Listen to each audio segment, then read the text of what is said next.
You are watching yet another episode of Eric Lima Shenanigans of 1977. It's Wednesday, Friday, or Saturday, and you know what those days mean. It's time for another AEW Event Center report for either Dynamite, Rampage, or Collision. And now, here is the host of the AEW Event Center Wrestling Report, New Bedford's version of Tony Schiavone, Eric M. Lima.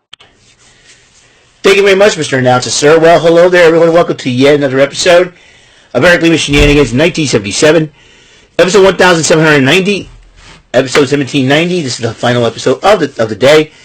I was going to do it tomorrow, but I figured, you know what, I got a lot to do tomorrow. We've got to cover a Patriots game and all. So we're going to talk about AEW Collision. This happened not too long ago.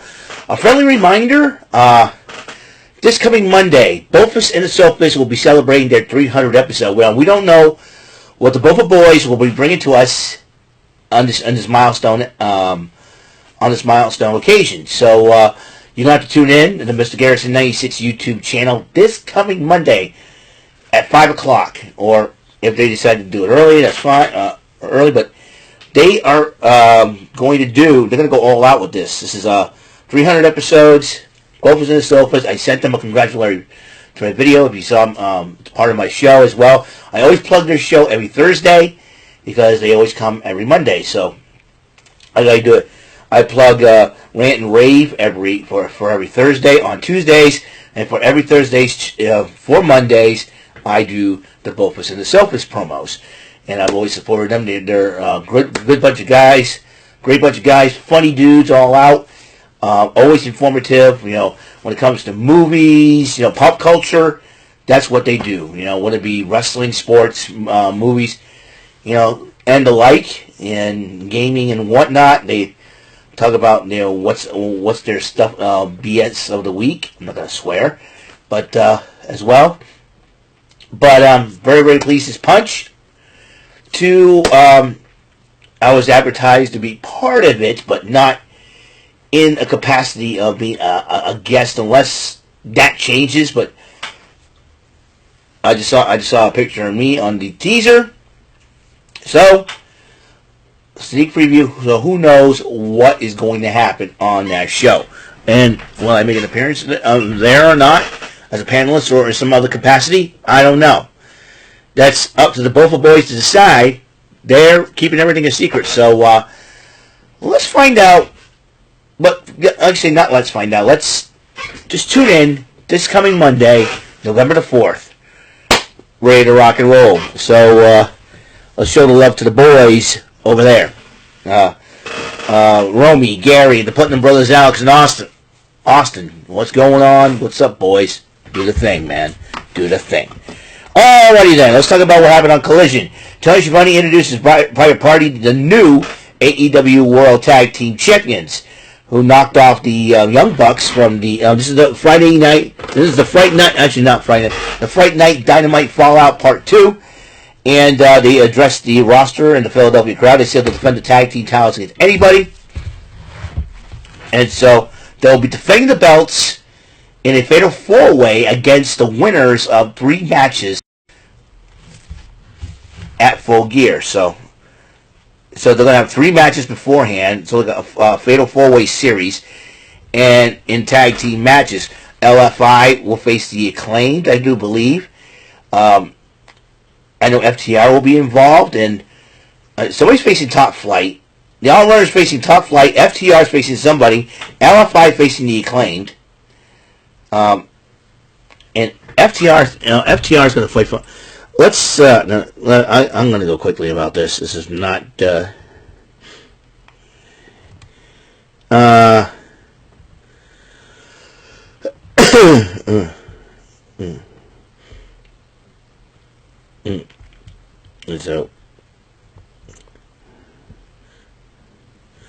let's see what. Okay.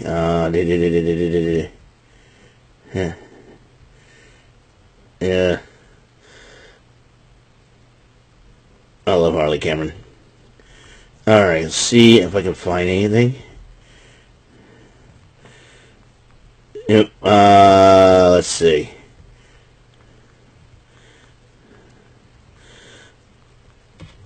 I know the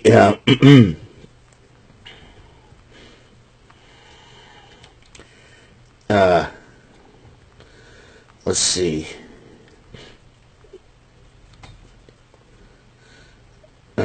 Let's see. Give me a second here, folks.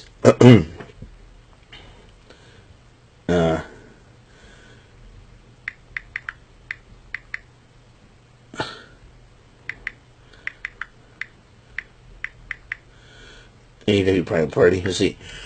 Okay. I'm trying to find some posting on that. Okay, now here's the deal. Alright. Here's now, oh yeah.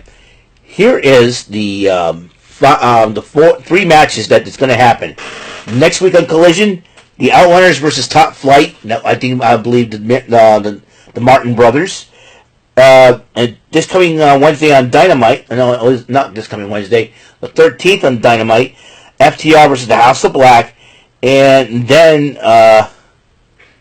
2 weeks from today, the Acclaim will face LFI.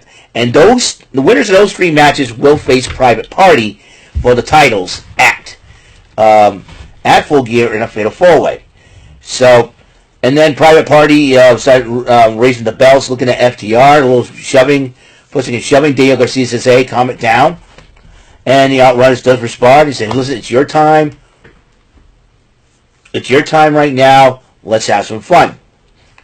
Mariah May and RJ did arrive at the arena.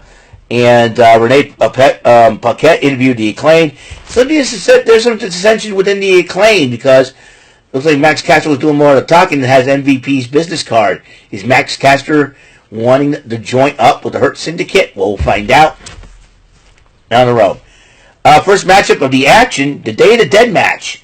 Basically, it's anything goes, no DQ, only pinfalls and submissions. Thunder Rosa versus the lovely Harley Cameron. And Harley, these ladies went at it. Thunder Rosa did defeat Harley Cameron. Lexi Nair ended up interviewing Roderick Strong, the Undisputed Kingdom. They were talking about Roderick Strong versus Shane Taylor. And as you know, the first three matches between Adam Cole and Roderick Strong will face MJF at Full Gear. Lance Archer and Brian Cage interrupt into the Undisputed Kingdom, saying they'll be dominant in the tag team division. Commander went one-on-one with Kyle Fletcher. Fletcher ended up winning the matchup. And then he starts fighting Commander after the matchup until Mark Davis confronts Kyle Fletcher. Fletcher walks away. And then, not Kyle. Mark Davis confronts Fletcher. Fletcher walks away.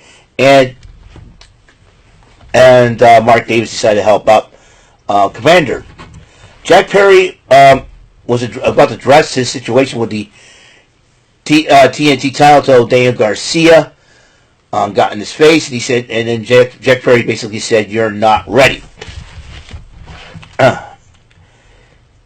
Brian Cage and Lance Archer went up against Sean Smith and Joe Keys. Cage and Archer won the matchup. Then he decided to beat up Seth and Keys after the match, with the Undisputed Kingdom chases off both Cage and Archer with steel chairs. But Shane Taylor and Kyle O'Reilly were watching from different parts of the stadium. So let's interview AR Fox until Nick Wayne, mother Shayna Wayne, and Kip Sabian interrupts him, and then AR Fox decided to challenge him to a match at Collision next week. Chris Statlander decided to address Mercedes Moné, and now she says she's coming after the TNT title. Jon Moxley came out along with Marina Shafir and Wheeler Yuta to address Orange Cassidy and the city of Philadelphia. Action Andretti interrupts Moxley, trash talks Moxley, and then Pac attacks him, and then they had a match, and I made a mistake, I believe. Yeah. Pac has won the matchup, while Marina Shafir got involved during the matchup. Orange Cassidy addresses Wheeler Yuta in the crowd, and after the attack, and then Orange Cassidy, and then Moxley slapped Yuta a couple times to go after him, and then when Yuta went to confront Moxley, he hesitated, and when he turned around, Orange Cassidy grabbed the chair and threw it away, and then when Will Yuta goes to attack him, Orange Cassidy punches him out. Jon Moxley goes nuts, and Orange Cassidy retreats. And then Malachi Black interviewed, Malachi Black addressed Adam Cole, and as they're going to get ready for their match in Dynamite this Wednesday. As you know, Adam Cole is trying to go for his second victory in the race to face MJF at Full Gear. Let's interview Konosuke Takeshita and the international champion Kyle Fletcher. And Fletcher said, Ricochet, you can bring anybody you want. So Takeshita, and not only could Takeshita and Kyle Fletcher of the Doghouse family to face Ricochet and a mystery partner. Who is Ricochet going to bring? We'll find out this Wednesday. Then Lexi Nair interviewed Johnny TV and MXM Collection. Johnny TV is offered to collab with MXM Collection. It seems like they love the idea. Imagine those three guys come together as a team. You're talking about this. I think it could be better than M&M. Who knows for sure.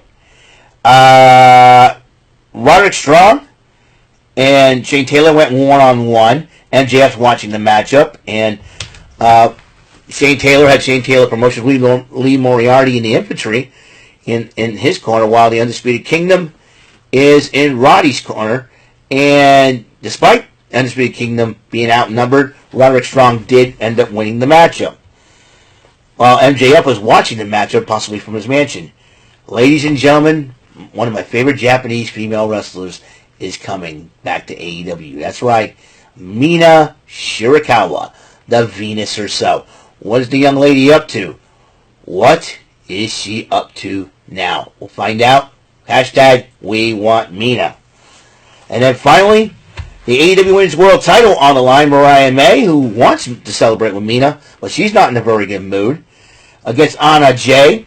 And after a great matchup, Mariah May retains her title. So that is it. So that's all the time we have on this show. As you know, tomorrow starts a brand new week. And folks, remember, for a friendly reminder, change your clocks back an hour and go out and vote this week. All right? So thank you for tuning in. Until the next episode comes rolling around, Mr. Announcer, take us home. That is all for today's episode. This is your announcer speaking for Eric Lima Shenanigans of 1977. A Big Beefy E, do it for Bob Saget Productions, and in association with a Raven Bofa Telepictures and Distribution. Thank you for watching today's episode. Tune in next time for another episode of Eric Lima Shenanigans of 1977. Goodbye for now.